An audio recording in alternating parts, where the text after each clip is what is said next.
अरे मन करे लेवे के तुहार कबो ना लिवावेलू। तो भाई पीको संतान चैनल दिल से स्वागत है भाई। आज फिर से जबरदस्त मऊगाई गाना लेकर भाई लोग।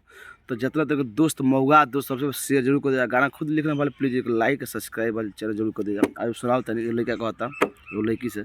अरे फोना में पर खाली तू घंटा दू घंटा बतियावेलू।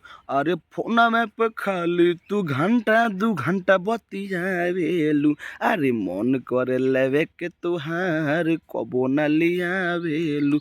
अरे मन करे लेवे के तुहार कबो न लियावेलू।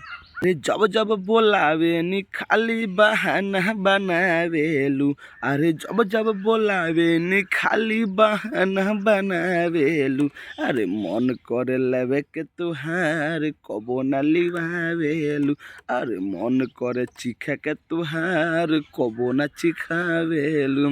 लाइक आगे कहता भाई लोग थोड़ा सा सुन लो जा।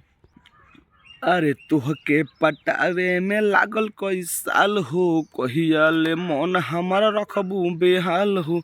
तुहके पटावे में लागल कई साल हो, कहिया ले मन हमारा रखबू बेहाल हो। अरे डेट पर डेट बढ़ाई के चुतिया बनावेलू।